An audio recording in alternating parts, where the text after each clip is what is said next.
Good morning dear students, welcome to my YouTube channel Vikram math academy. तो आज हम करेंगे अर्थमेटिक प्रोग्रेशन। ठीक है, ये क्लास 10th है। तो चैप्टर नंबर 5 आपके पास है अर्थमेटिक प्रोग्रेशन, जिसको हम सिंपल फॉर्म लेते हैं एपी, जिसको सिंपली हम बोलते हैं एपी। देखो अर्थमेटिक प्रोग्रेशन होता क्या है, इसकी आप डेफिनेशन लिख लो। A sequence is said to be in AP. क्या होता है? अ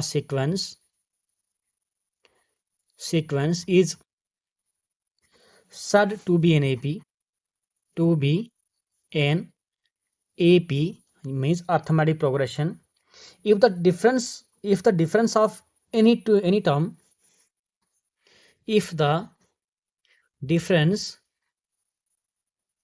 of any term from the previous term, ठीक है, क्या है?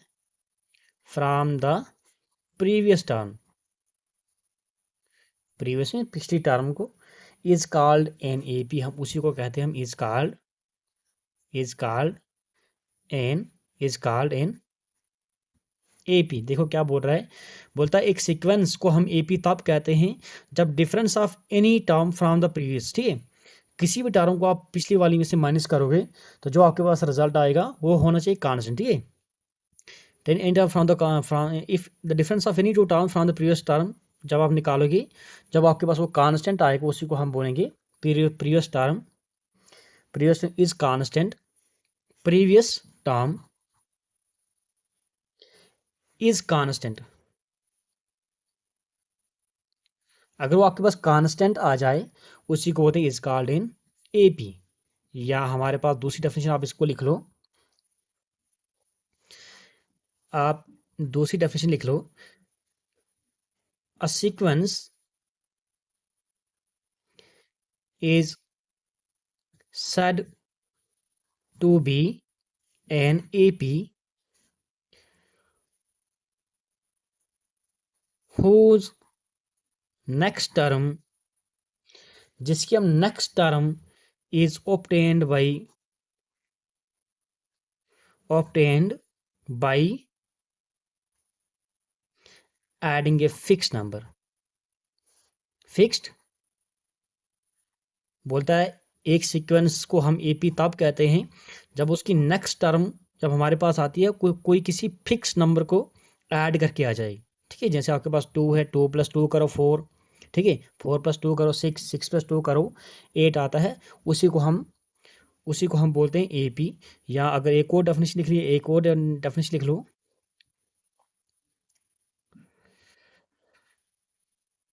या सिंपली आप लिखो difference between any two conjugate terms. ठीक है, sequence is said to be in AP whose difference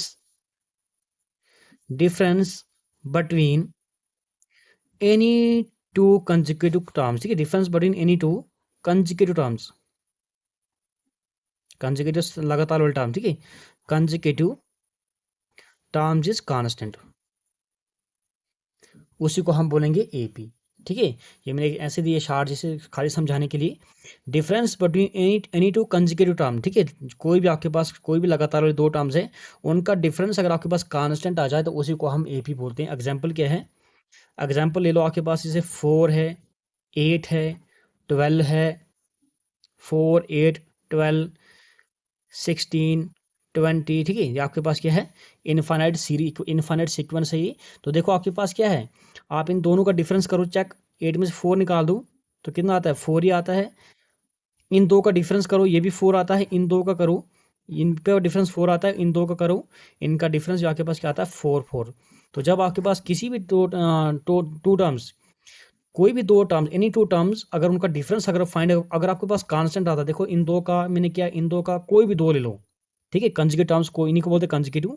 ये लगातार वाला टर्म्स है, ये कंजुगेटिव है। अगर इनका डिफरेंस अगर आपके पास कांस्टेंट आता है तो आपके पास क्या है, वो वही आपके पास एपी है। यही मैंने तीनों डेफिनेशन सेम, आप जो आपको अच्छी लगती है आप वही लिख लेना।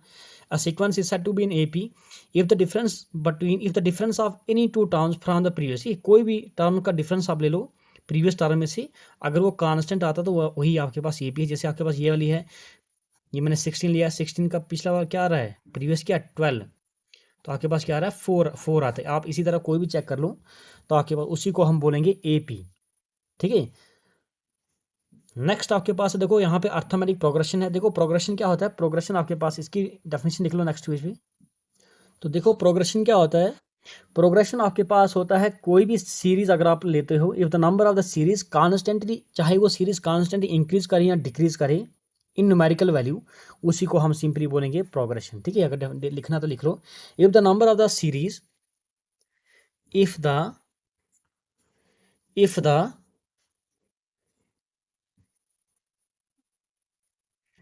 if the number of the sequence, लिख लो, if the number of the sequence is constantly increase, is constantly increase हो रही है, इंक्रीज हो या डिक्रीज हो, ठीक है। इन न्यूमेरिकल वैल्यू, इन न्यूमेरिकल वैल्यू, न्यूमेरिकल वैल्यू, उसी को हम बोलेंगे is called progression, is called progression. बोलता है if the number of the series, sequence लिख लो, बोलता है किसी भी नंबर सीक्वेंस के नंबर्स अगर कॉन्स्टेंटली इंक्रीज कर रहे हैं या डिक्रीज कर रहे हैं इन न्यूमेरिकल वैल्यू, उसी को हम बोलेंगे प्रोग्रेशन। एग्जाम्पल क्या है, जैसे आपके पास है 15 है, 15 में 12 ले रहा हूँ, 12 9 ले रहा हूँ, देखो डिक्रीज हो रही है, तो आपके पास ये प्रोग्रेशन है, ठीक है। 15 आपके पास क्या है, 15 में से 3 माइनस किया, 12, 12 में से 3 9, 9 में से 3 करो 6 आता है, ऐसे ऐसे करके ये आपके पास क्या बनेगी, इसी को हम बोलेंगे प्रोग्रेशन, ठीक है। अगर आपको सीक्वेंस का यूज हो रहा है यहाँ पे तो आप सीक्वेंस की डेफिनेशन लिख लो। सीक्वेंस होता क्या है, तो सीक्वेंस क्या होता है, a set of numbers arranged according to some definite law, ठीक है। कोई भी नंबर्स का सेट आप अगर उसको अरेंज कर लो किसी डेफिनेट लॉ से, उसी को हम बोलेंगे सीक्वेंस।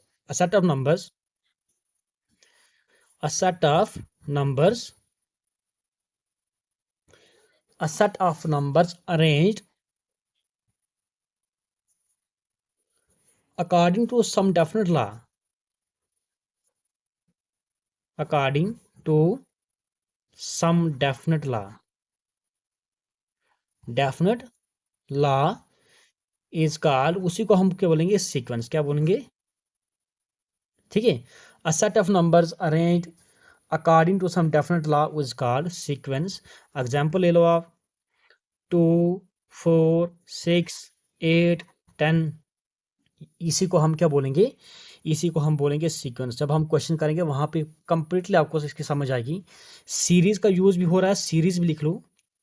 तो सीरीज क्या होता है, सीरीज इन्हीं सीक्वेंस के नंबर्स को आप ऐड कर लो तो बनता है सीरीज, ठीक है।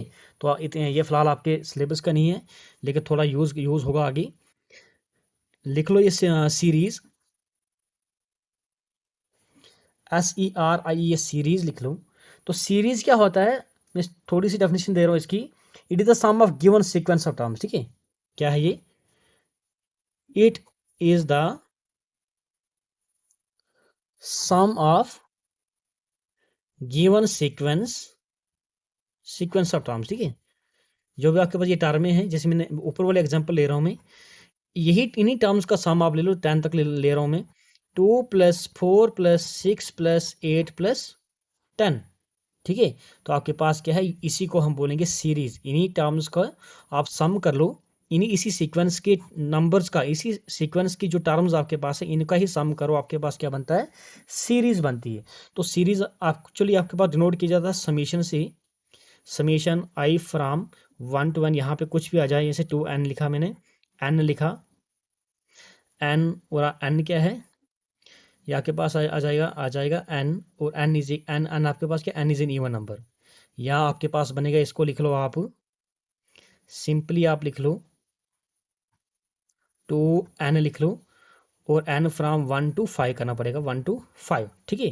देखो 2 1 डाल दो, n की जगह 1 डाल दो, 2 1 = 2 प्लस, इसका मतलब आप इसको खोलोगे तो 2 इंटू n की जगह 1 डाल दो, प्लस 2 n की जगह 2 डाल दो, n की जगह 2 डाल दो, प्लस 2 n की जगह 3 डाल दो, प्लस 2 n की जगह 4 डाल दो, प्लस 2 n की जगह 5 डाल दो। तो जब आपके पास इसको खोल, 2 1 = 2 + 2 2 = 4 + 2 3 6 + 2 4 8 + 2 5 10। देखो इसी को हम बोलेंगे समेशन, ठीक है। तो एक्चुअल में ये क्या है, ग्रीक वर्ड है, इसको हम सिग्मा बोलते हैं, सिग्मा, SIGMA। तो कहीं पर भी कोई भी प्रॉब्लम होगी तो आप मुझे पूछ सकते हो।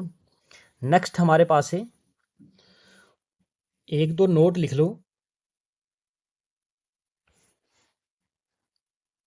नोट फर्स्ट लिख लो, each number of the sequence is called term, ठीक है। हर एक नंबर, सीक्वेंस के हर एक नंबर को हम टर्म बोलते हैं। पहला नोट लिख लो, each term, each number of the sequence, each number of the sequence, sequence का हर एक नंबर इज कॉल्ड टर्म, ठीक है, उसको क्या बोलेंगे हम, टर्म। और it is denoted by, it is denoted by, इसको हम डिनोट करेंगे A1, ठीक है, A2 सेकेंड टर्म है, अगर थर्ड टर्म है तो A3 अप टू चलता जाएगा ये लास्ट टर्म, इसको हम बोलेंगे AN टर्म, nth टर्म। इससे आगे भी हो सकता है। नोट नंबर 2 लिख लो, नोट नंबर 2 लिख लो, we denote the sequence by, तो हम सीक्वेंस को डिनोट करते हैं इन्हीं से, तो A1 A2 AN, ठीक है। We denote the sequence by A1 A2 A3 up to AN। तो हम सीक्वेंस को भी हम इसी से डिनोट करते हैं। देखो अब हमारे पास क्या है, फार्मूले फॉर nth टर्म, ठीक है, फार्मूला ऑफ इन एपी का फॉर्मूला क्या है,